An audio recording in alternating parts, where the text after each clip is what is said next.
Hi అండి, good morning. ఈరోజు నేను రాగి ముద్ద, మసాలా పప్పు, బీరకాయ పచ్చడి చేశానండి. ఈ కాంబినేషన్ కూడా చాలా బాగుందండి. ఇంతకుముందు రాగి ముద్ద తినాలా అంటే నాటుకోడి పులుసు, మటన్ కర్రీనో ఇలా వెజ్ కాకుండా నాన్ వెజ్ ఐటమ్స్ తోటే చాలా బాగుంటుందని అనుకున్నానండి. కానీ ఇలా మనము పచ్చళ్ళు కానీ లేకపోతే వెజ్ కర్రీస్, మసాలా పప్పు, సాంబార్ వీటన్నిటితో కూడా ఈ రాగి ముద్ద టిఫిన్లకి చాలా బాగుంటుందండి. మనం కొంచెం తెలివిగా చేసామంటే పిల్లలు, పెద్దలు అందరూ కూడా చాలా ఇష్టపడతారు. అయితే ఈరోజు నేను రాగి ముద్దలో ఉప్పు, నెయ్యి కాకుండా కొద్దిగా జీలకర్ర పొడి కూడా వేస్ట్ చేశానండి. టేస్ట్ అయితే చాలా బాగుంది.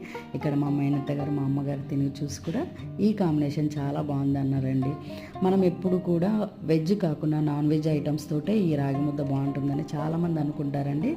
అలా కాకుండా మనం ఇలా వెజ్ కర్రీస్, పచ్చళ్ళతో కూడా ట్రై చేయండి. టేస్ట్ అయితే చాలా బాగుంటుంది. ఈ రాగి పిండితో చేసే ఐటమ్స్ అన్నీ కూడా ఆరోగ్యానికి చాలా మంచిదండి. తప్పక ట్రై చేయండి.